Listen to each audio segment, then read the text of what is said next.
completely replaced. It's quite expensive to do that. So that is one of the major repairs and the major line items that needs to come off of our budget to fix that. So that is one of the items that needs to be in the major projects report with the proposals. We need to compare the monthly financials to the structural integrity reserve study to find out where that funding is coming from.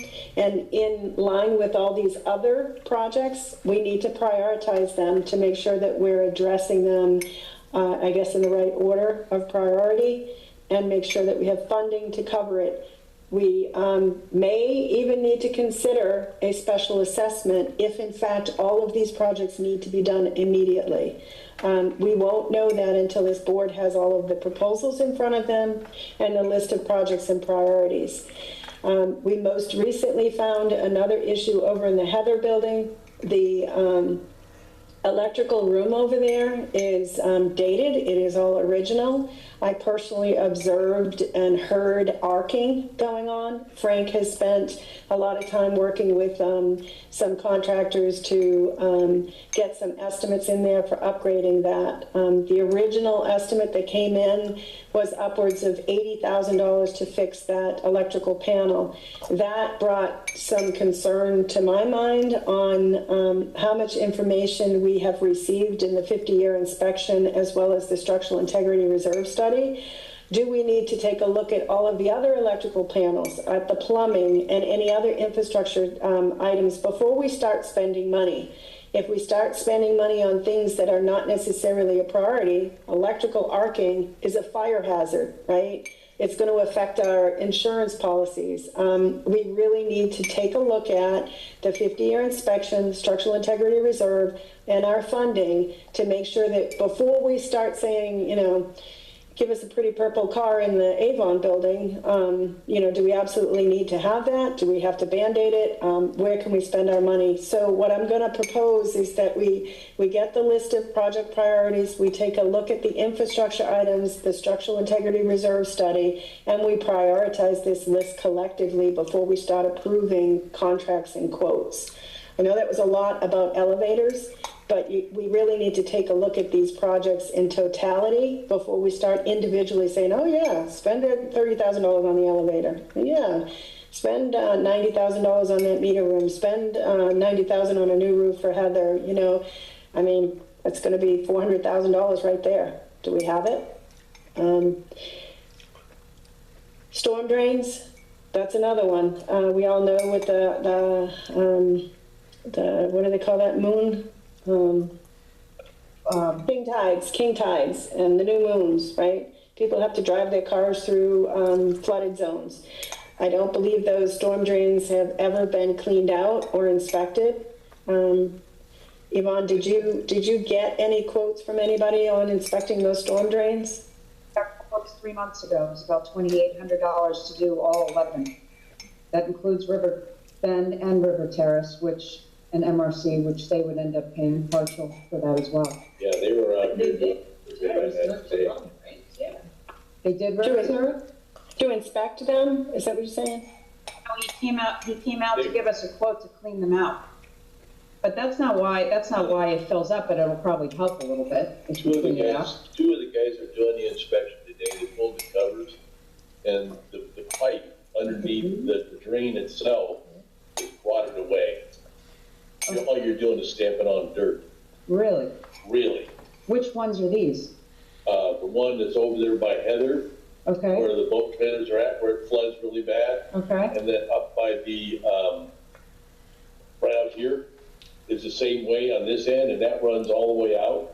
But it's rusted all the way through. And the one down by Bristol on that side, yeah. I wasn't aware they were here doing an inspection. Who came out? What company? Paul had them out here. Oh, today. Paul had him out? Okay, Yeah, that's why I and they didn't know worked that. on that all day today. Okay. I'll call him and ask him about that. Because maybe we can all of us get together and get this situated. You know what I mean? And the other thing that I had heard was Wilton Manors received a grant to restore their storm drains. And it's, you know, subject matter expertise where you need somebody who understands how baffles work on the Middle River.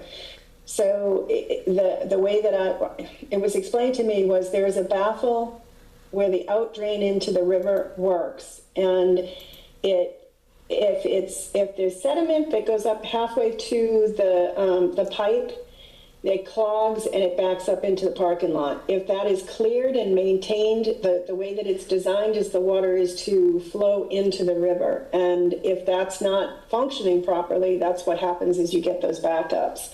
So I'm very much interested in getting, I guess, more stormwater expertise in here to give us an assessment of what's going on collectively.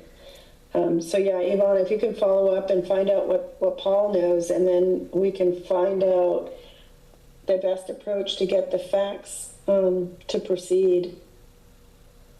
Because I know that salt water can do damage, significant damage to cars, and I know I've heard folks with electric cars really concerned, and I mean, that's a liability for us, right?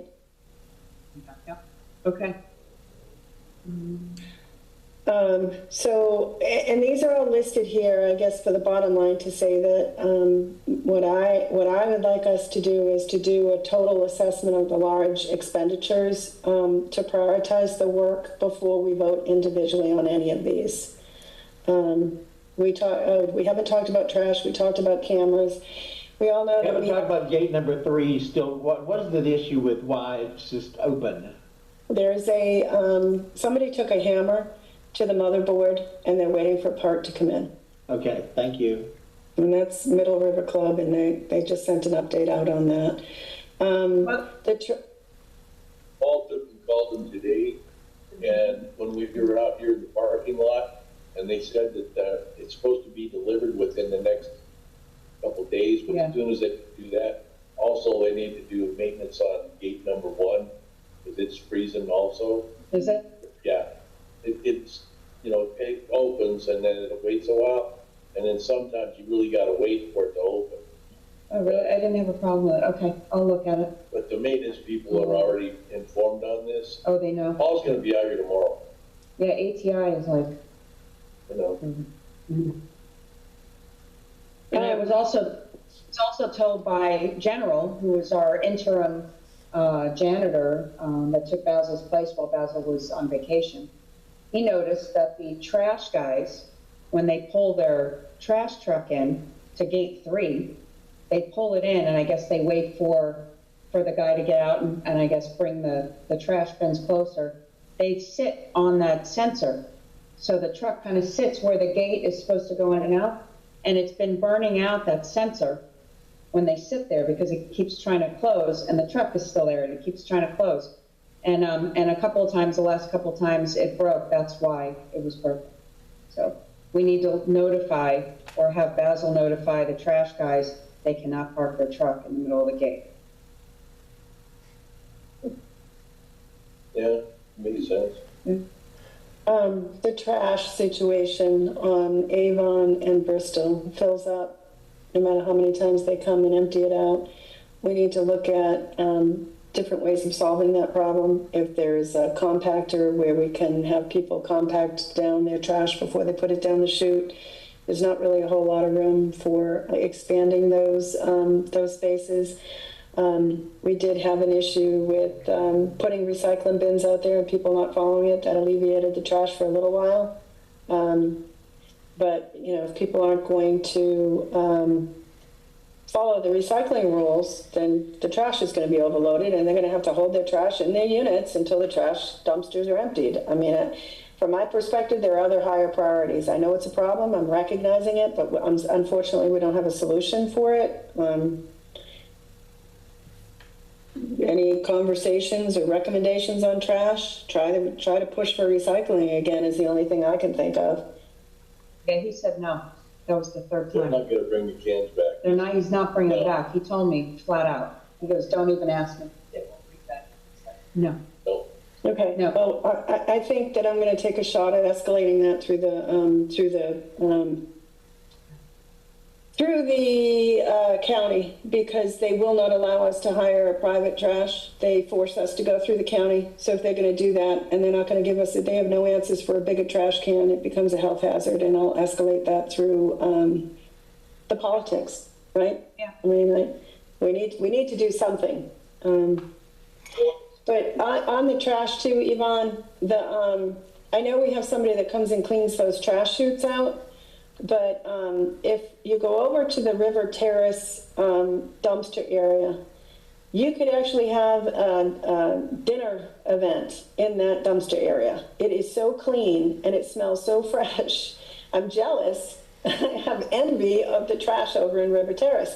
They're painted and they have these big, huge deodorizer things, so you don't have this god-awful smell there.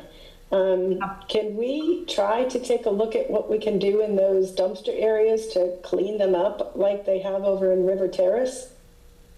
There's a company that comes out to do that stuff. Yeah. Okay.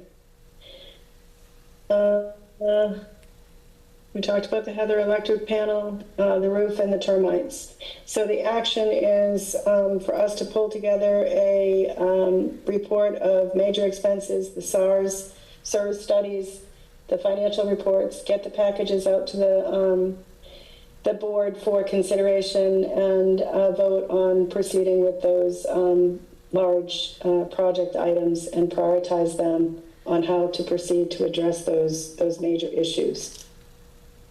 That's all we have on the agenda. So open. Marina, I wanted to ask you just one question. I was looking at the financials. Mm-hmm.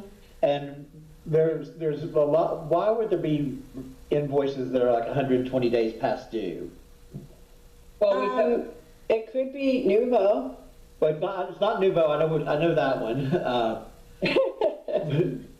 But that there was that, and then also like for example, when you look at the year-to-date under legal fees, it says something like $4,000. But then when you look down under vendors, you can see it's like $75,000. Where is that money? Why is it not being allocated properly? Where is it? I don't know. What are you looking at? Okay, Which I'm report? looking at I'm trying to bring it back up. I've lost it here. I'll see where they went. If you look at, where did it go? Okay, so I'm looking at the November 30th package, and when I look under expenses, and this is just an example of professional fees, legal fees, it says year-to-date that we've spent $6,633. Well, we know that's not right. Yeah. And when you look down, and so when I go down here under vendors, and I go look for the law, let's see. You're looking at November budget to actual Yes. expenses. Which one? I'm looking now, I would say under legal fees, look at the total.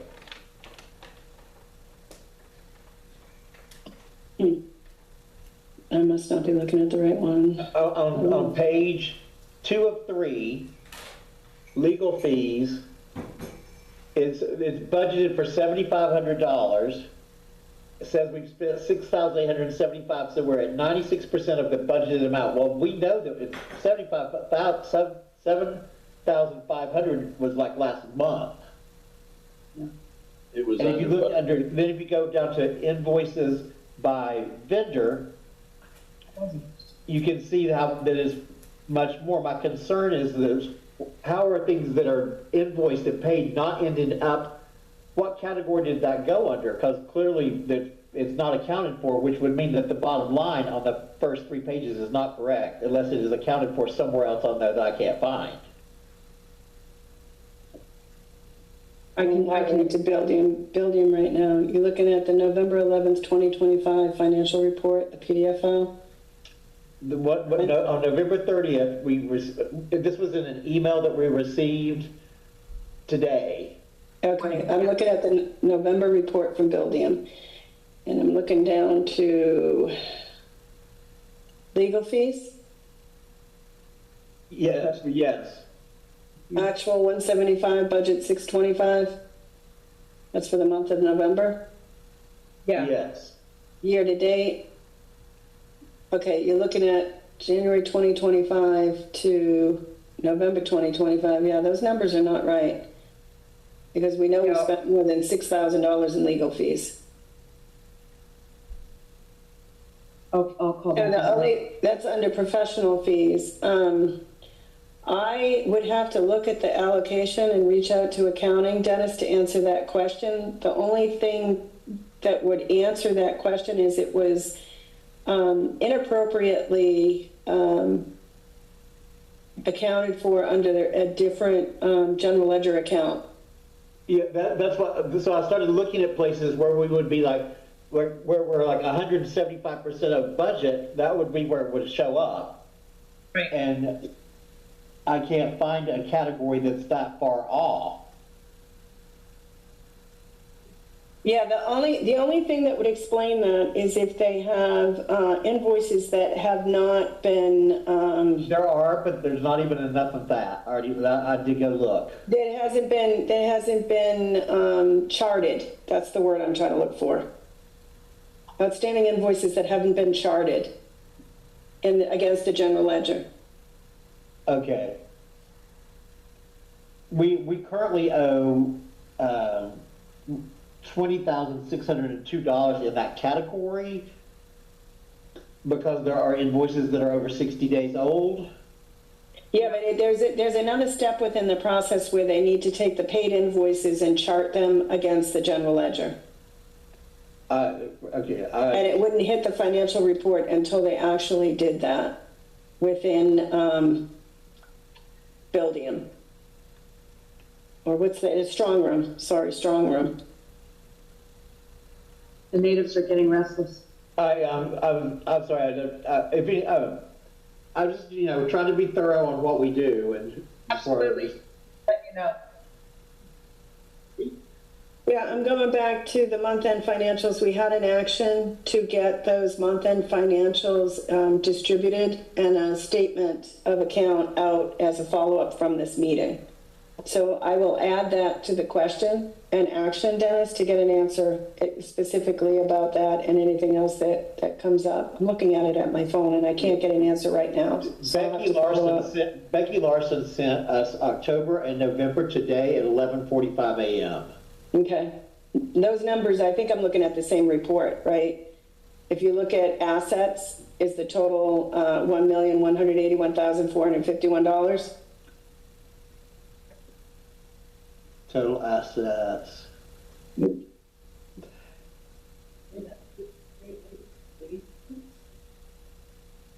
Oh, I can't find that. Okay, I'll look at the email. I was looking at the report from Buildium. I just want to double check and see if I was looking at the same thing. I think it has changed since the 15th, which is what this is as of the 31st. Oh no, yours is even more current because it would be this month. So these are old. Yes. Yeah. Oh, it's the same report. Okay. Yeah, it's the same report I was looking at. Yep, it's there. Same report, Dennis. I will have to follow up to get an answer to that question. Okay. I just know that we're going to be asked very soon that question, and I was trying to get prepared for it. No, absolutely. I'll talk to them tomorrow. Thank you. All right, any other questions from the floor or the board? No. 7:59, just for future knowledge, Yvonne, 2-hour meeting. Yep, I know. Yeah, we know. This recording is going to take up a lot of space on my computer. Okay, meeting adjourned at 8 p.m. Thank you, everyone. Thank you. Thank Thank you. Thank you. Thank you. Thanks for coming, everybody. Okay, so Paul. Recording.